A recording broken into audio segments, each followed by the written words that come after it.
नमस्कार साथियों, मैं नागेश कुमार पांडे, प्रवक्ता DED-SCBI RSBI संस्थान लखनऊ। साथियों, पिछले 3 दिनों से चली आ रही सीरीज DED-SCBI के फर्स्ट सेम के द्वितीय पेपर की तृतीय यूनिट में दृष्टि दिव्यांग जनों हेतु तथा ब्रेल के विकास हेतु महापुरुषों को योगदान एवं विद्वानों के योगदानों को उल्लेखित करने हेतु, जैसा मैंने आपको बताया था कि भारतीय 6 विद्वानों के, पाश्चात्य 4 विद्वानों के उल्लेखों का वर्णन है। उसमें आज हम जिस ऐतिहासिक व्यक्ति के जीवन को देखने चल रहे हैं, कुछ महत्वपूर्ण बिंदुओं को छूने चल रहे हैं, वे दृष्टिबाधित समाज के मसीहा परम आदरणीय श्री लुई ब्रेल हैं।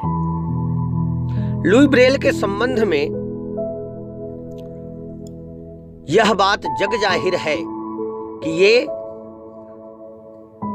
केवल भारत के नहीं अपितु संपूर्ण दृष्टिबाधित समाज के एक महान सुधारक और एक महान मसीहा के रूप में स्थापित है।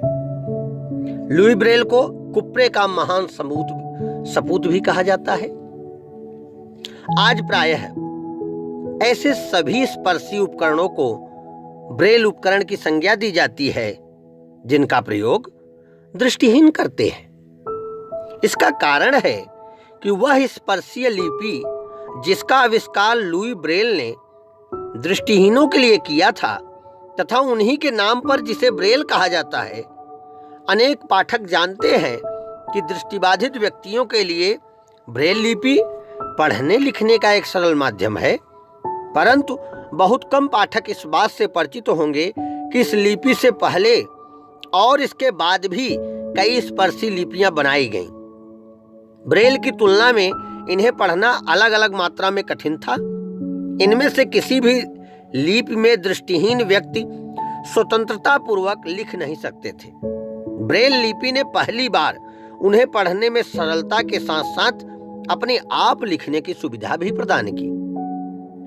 लुई ब्रेल का जन्म 4 जनवरी 1809 के दिन फ्रांस की राजधानी पेरिस से कुछ दूर कुव्रे नामक एक छोटे कस्बे में हुआ था। लुई का जन्म प्रातःकाल 4 बजे हुआ, ऐसा समय जो नए दिन का प्रथम चरण होता है। लुई के पिता साइमन रेने ब्रेल व्यवसाय से मूलतः चर्मकार थे। वह घोड़ों की लगाम व जिन आदि बनाने का काम किया करते थे। घर के एक हिस्से में ही उनकी कार्यशाला थी। वर्कशॉप के कारीगर के बहुत से तीखी धार वाले तथा नुकीले औजार वहां होना स्वाभाविक था। बालक लुई जब चलने फिरने लगा तो उसे भी घर के अंदर ही बनी कार्यशाला में जाने से रोकना संभव नहीं था। वह अपने पिता को औजारों से चमड़ा काटते और अलग अलग शक्लों में ढालते देखता, जो निश्चित रूप से बालक के कौतूहल भरे मन के लिए एक जिज्ञासा बढ़ाने वाली बात थी। वह इसे भी एक खेल समझता था। 1812 में उसकी आयु 3 वर्ष थी। वह दूसरे दिन की तरह अपने पिता के पास वर्कशॉप में खेल रहा था। पिता का ध्यान बालक की ओर से कुछ देर के लिए हट गया। इसी बीच लुई ने बेंच पर रखे एक तीखे औजार तथा चमड़े के एक टुकड़े को उठा लिया। चमड़ा काफी कड़ा था, इसलिए वह आसानी से कट नहीं पाया। इस असफलता के बाद बालक ने दूसरी बार ज्यादा ताकत से औजार को चमड़े पर चलाया। चमड़ा नहीं कट सका, पर इस बार औजार फिसला और उसकी एक आंख में जा लगा।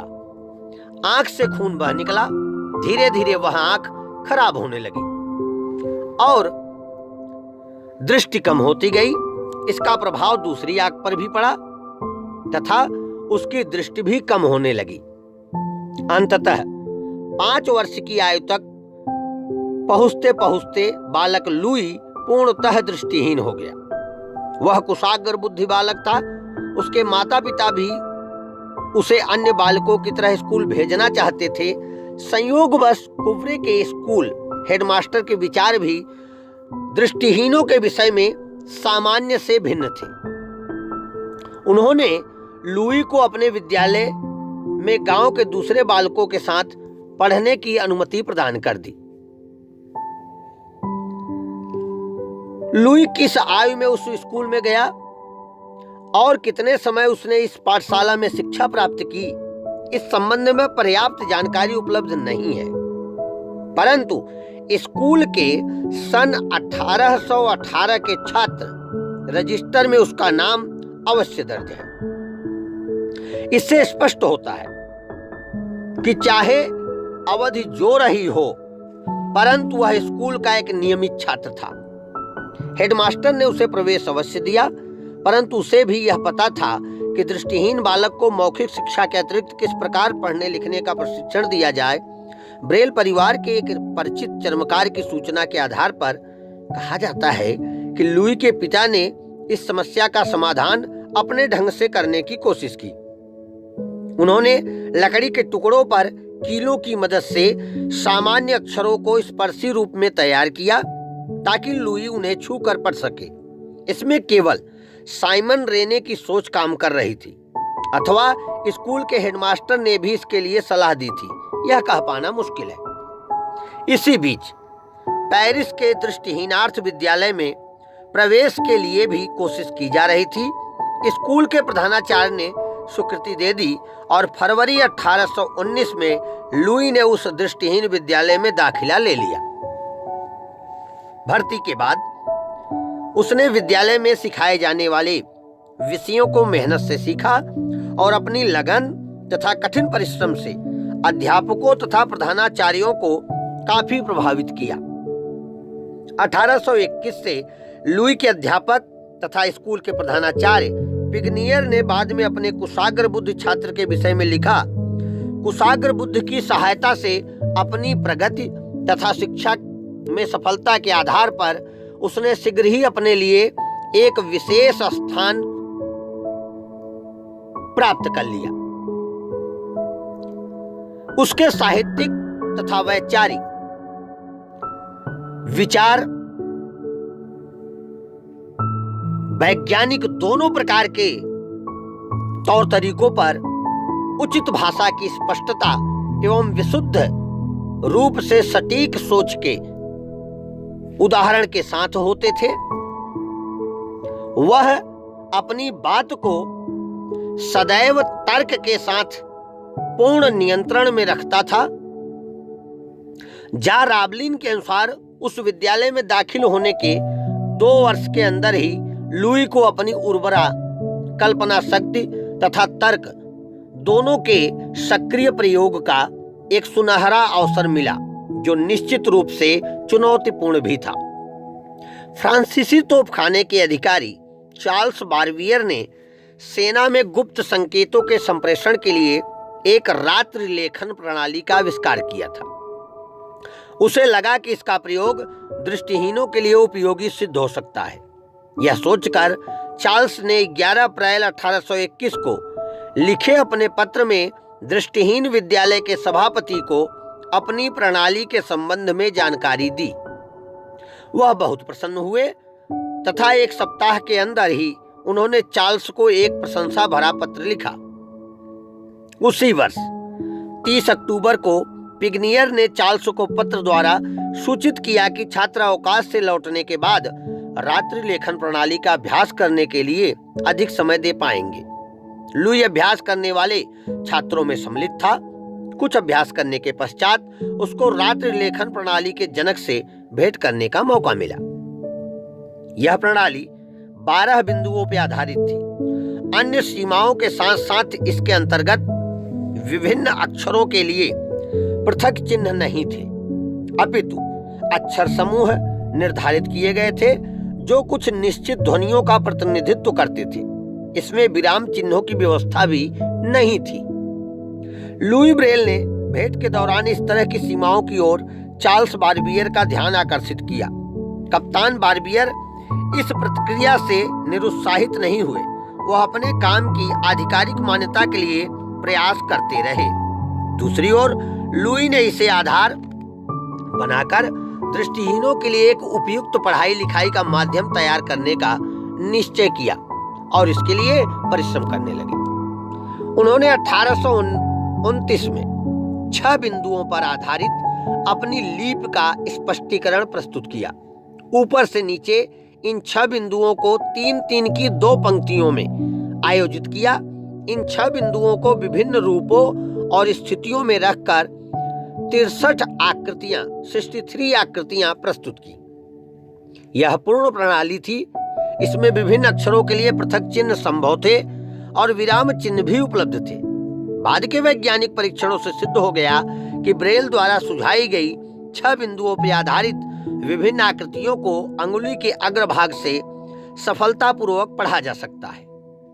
कप्तान बारबियर ने भी इस प्रणाली की प्रशंसा करते हुए 31 मार्च 1833 को लिखे पत्र में लुई से कहा, दृष्टि से वंचित व्यक्तियों के लिए विशेष उपयोग के लिए तुम्हारे द्वारा तैयार की गई वाचन विधि को मैंने बड़ी रुचि के साथ परखा है।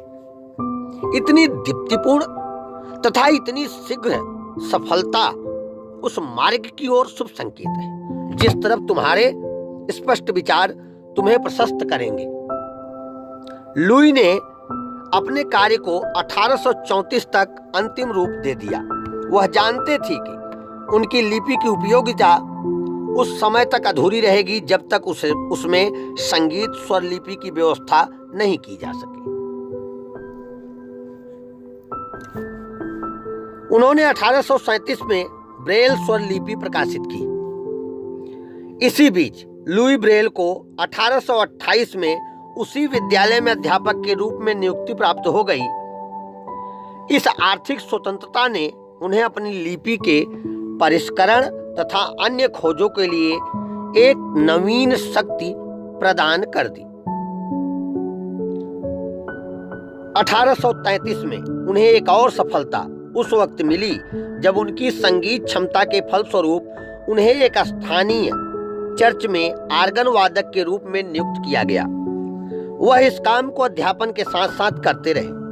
अपनी ओर से वह ब्रेल लिपि को अंतिम रूप दे चुके थे, परंतु विद्यालय के प्रशासकों ने अभी इसे औपचारिक मान्यता नहीं दी थी। केवल शाम के समय वह इस प्रणाली का अभ्यास वहां के छात्रों को करवाने के लिए अनुमति अवश्य पा सके थे। विद्यार्थियों को उस समय सिखाई जाने वाली रेखा प्रणाली की तुलना में ब्रेल बहुत सरल और अधिक उपयोगी लगती थी। रेखा प्रणाली सामान्य रोमन अक्षरों के बड़े स्पर्शीय रूपों पर आधारित थी। इसके माध्यम से बहुत सी धीमी गति से पढ़ पाना संभव होता था। इसमें लिख पाना संभव नहीं था। विद्यालय के नए प्रधानाचार्य दफो के व्यवहार से लुई ब्रेल और अधिक कष्ट हुआ, क्योंकि वह ब्रेल लिपि को पसंद नहीं करते थे। हाँ, कुछ वर्ष बाद विद्यालय के उप प्रधानाचार्य ग्वादे ने इस प्रणाली के महत्व को समझा और 22 फरवरी 1844 को आयोजित एक समारोह में उसके सार्वजनिक रूप से प्रशंसा भी की। इस प्रशंसा ने छात्रों में अनौपचारिक रूप से ब्रेल के प्रयोग को बढ़ावा दिया, जो कि लुई के लिए बड़े संतोष की बात थी। लुई की एक अन्य महत्वपूर्ण खोज रैफीग्राफी थी।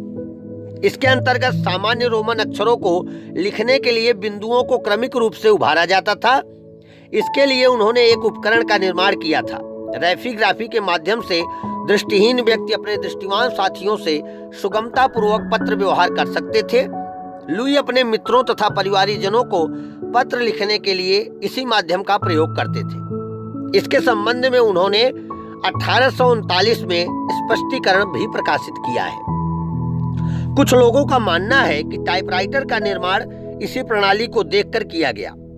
टाइपराइटर के आविष्कारक ने रैफीग्राफी को अनावश्यक बना दिया, परंतु इससे लुई के प्रयास का महत्व शून्य हो जाए ऐसा नहीं है। उनकी पाठशाला और बाद में आजीवन कार्यशाला दृष्टिहीन विद्यालय को अपनी स्थापना के स्वर्ण जयंती वर्ष 1834 तक किसी उपयुक्त भवन के मिलने की संभावना नहीं थी। यह अभी तक 68 रियू सेंट विक्टर पेरिस की एक जीर्ण शीर्ण और सीलन भरी इमारत में अपना काम चला रहा था। वर्ष 1838 में फ्रांसीसी विद्वान तथा राष्ट्रीय असेंबली के एक सदस्य लमार्तिन ने विद्यालय को देखने के बाद असेंबली में स्कूल के नए भवन के लिए धनराशि की व्यवस्था करने का प्रबल अनुरोध किया। इसे स्वीकार कर लिया गया तथा 11 नवंबर 1843 को विद्यालय की गतिविधियों को नए भव्य भवन में स्थानांतरित कर दिया गया। विद्यालय के शिक्षक के रूप में लुई को भी नई इमारत में जाने तथा रहने का सौभाग्य मिला, क्योंकि वह विद्यालय परिसर में ही रहते थे। परंतु लगातार कठिन परिश्रम तथा मेहनत की मान्यता के अभाव ने उनके स्वास्थ्य पर बुरा प्रभाव डाला। लंबे समय तक विद्यालय की सीलन भरी इमारत में रहने का भी निश्चित रूप से उनके स्वास्थ्य पर अवांछनीय प्रभाव पड़ा होगा। परिणाम स्वरूप उस समय की प्रचलित जानलेवा बीमारी क्षय रोग, जिसे अब टीबी कहते हैं, उन्हें घेर ली। क्षय रोग के लक्षण पहली बार 1835 में दिखाई पड़े। एक स्थिति ऐसी भी आई कि वह स्वयं को रोग मुक्त समझने लगे, परंतु 1844 में उनका स्वास्थ्य पुनः तेजी से बिगड़ा और उन्होंने अध्यापन कार्य अस्थायी रूप से छोड़ दिया। 1847 में विद्यालय अधिकारियों ने उन्हें पुनः शिक्षण कार्य की अनुमति दे दी। 3 वर्ष पश्चात लुई ने बढ़ती हुई कमजोरी के आधार पर स्कूल से त्यागपत्र देने की आज्ञा ले ली। नौकरी छोड़ने के बाद भी वहीं रहते थे तथा यदा कदा पियानो सिखाया करते थे। दिसंबर 1851 में उनका स्वास्थ्य काफी बिगड़ गया। 18 दिसंबर को उन्हें स्कूल के चिकित्सालय में भर्ती होना पड़ा। वह अपनी निकट आती मृत्यु के यथार्थ को पहचान गए थे, अतः उन्होंने अपनी वसीयत तैयार करवाई। एक महान आविष्कारक लगभग अकेला और आवश्यक सामाजिक मान्यता प्राप्त किए बगैर मृत्यु से लड़ रहा था। ऐसी स्थिति में भी ब्रेल की वसीयत से सहृदयता झलकती है कि कटुता नहीं, प्रेम था। वसीयत में अन्य व्यक्तियों के साथ साथ उन्होंने इधर उधर साथ जाने वाले छोटे लड़के, अपनी नर्स तथा कमरा साफ करने वाले सफाई कर्मचारियों को भी याद रखा। अपने परिवार से उन तमाम कागजों को नष्ट करने का अनुरोध किया जिनमें उनसे कर्ज लेने वालों के नाम तथा अन्य संबंधित सूचनाएं दर्ज थीं। अपना 44वां जन्मदिन लुई ने इसी चिकित्सालय में मनाया। 6 जनवरी 1852 को उनकी तबीयत तेजी से बिगड़ने लगी तथा दोपहर होते होते वह बोलने में असमर्थता अनुभव करने लगे। लुई के अंतरंग मित्र कौलतात के अनुसार 7:30 बजे लुई ब्रेल ने अपनी स्वच्छ आत्मा को प्रभु के हाथों में सौंप दिया। संध्या के साथ यह सूर्य भी अस्त हो गया। लुई के पार्थिव शरीर को उनके जन्म स्थान कुब्रे में 9 जनवरी 1852 को बिना किसी सरकारी समारोह के दफना दिया गया, परंतु यात्रा अभी अधूरी थी। लुई की खोज का महत्व उनके साथी तथा छात्र कई वर्ष पहले समझ गए थे, परंतु अधिकारियों को इसकी उपयोगिता समझने में समय लगा। फलतः उस विद्यालय ने भी इस लिपि को आविष्कारक की मृत्यु के 2 वर्ष पश्चात अर्थात 1854 में ही औपचारिक मान्यता प्रदान की, जो उनका आजीवन कर्म क्षेत्र रहा। तत्पश्चात इंग्लैंड, अन्य यूरोपीय देशों, संयुक्त राज्य अमेरिका तथा दूसरे महाद्वीपों के देशों में यह लिपि धीरे धीरे प्रचलित और लोकप्रिय होती गई। अगली 1 शताब्दी में यह दुनिया के कोने कोने में पहुंच चुकी थी। अब लुई की मान्यता तथा उनकी खोज का महत्व सर्वमान्य तथ्य थे। परिणाम स्वरूप दिसंबर 1951 में फ्रांस की राष्ट्रीय असेंबली में लुई के पार्थिव अवशेषों को कुब्रे से हटाकर फ्रांस के सर्वोच्च राष्ट्रीय नेताओं के साथ पेरिस स्थित पाथ्यों कब्रगाह में राष्ट्रीय सम्मान के साथ दफनाने का प्रस्ताव पारित किया गया। इसी प्रस्ताव के अंतर्गत 20 जून 1952 को अनेक देशों से आए दृष्टिहीनों के प्रतिनिधियों की उपस्थिति में लुई के अवशेष निकाले गए तथा अगले दिन उन्हें पेरिस में दफना दिया गया, परंतु उनके हाथों को कुब्रे के सम्मान में उनकी पुरानी कब्र के ऊपर एक कलश में वहीं छोड़ दिया गया। आविष्कारक की स्मृति को अस्थायी बनाने तथा उनके कार्य के संबंध में शोध करने के उद्देश्य से ब्रेल संग्रहालय स्थापित करने का निर्णय भी 1952 में लिया गया। 29 मार्च 1952 को कुफ्रे के मेयर की अगुवाई में लुई ब्रेल के मित्र नामक संगठन ने उस घर को खरीद लिया जिसमें लुई का जन्म और पालन पोषण हुआ था। लुई के जीवन से संबद्ध विभिन्न वस्तुओं, उनके द्वारा इस्तेमाल किए गए उपकरणों तथा अनेक दस्तावेजों को इकट्ठा करके संग्रहालय में रखा गया। 27 जुलाई 1957 को संपन्न एक समझौते के अंतर्गत कुफ्रे के महापौर ने ब्रेल भवन को विश्व दृष्टिहीन कल्याण परिषद WCWB को सौंप दिया। उसके पश्चात विश्व परिषद की एक समिति संग्रहालय की देखरेख करने लगी।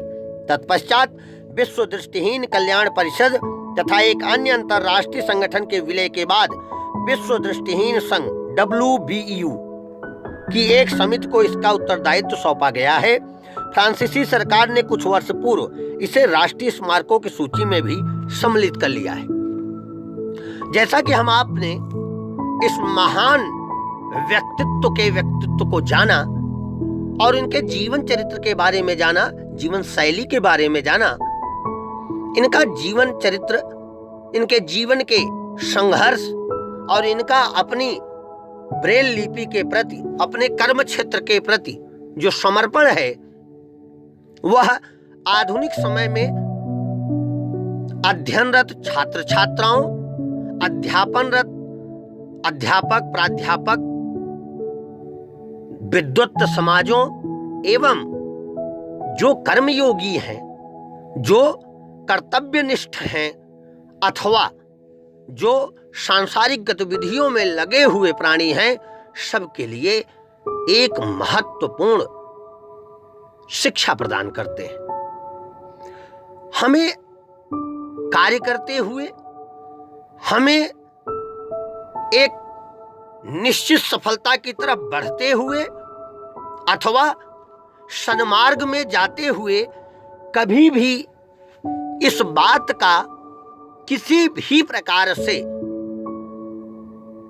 संकोच नहीं करना चाहिए कि लोग कितना उसको महत्व देते हैं, अन्यथा नहीं देते हैं।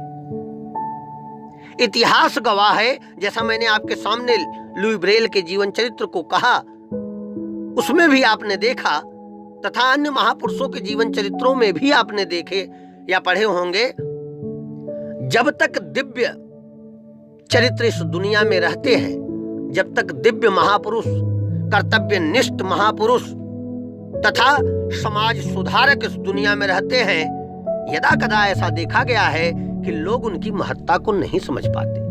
इसका मतलब ये नहीं है कि वो मार्ग से भटक जाएं, वह मार्ग से इतर हो जाएं, अपने मार्ग पर डटे रहे, पूर्ण मनोयोग से, कर्तव्य से एवं अस्थायी भाव से अपने लक्ष्य की प्राप्ति में लगे रहना ही सफलता का मूल मंत्र होता है। लोग उसे कब महत्ता देंगे, कब नहीं महत्ता देंगे, इसका चिंतन हमें नहीं करना है। तो लुई ब्रेल का जीवन चरित्र हमें यह सिखाता है कि अगर आप किसी दीप्तिमान कार्य में लगे हैं, आप पर की सेवा में लगे हैं, दूसरे की सेवा में लगे हैं, तो आपको चिंता करने की बात नहीं है। आप अपने मार्ग पर निरंतर प्रगतिशील होकर चलते रहें। लोग आज नहीं तो कल अवश्य ही उसको मान्यता प्रदान करेंगे। आपको यह जीवन चरित्र कैसा लगा, कमेंट में अवश्य बताएं। अगर चैनल को सब्सक्राइब नहीं किया है तो सब्सक्राइब करें, लाइक करें, शेयर करें। धन्यवाद।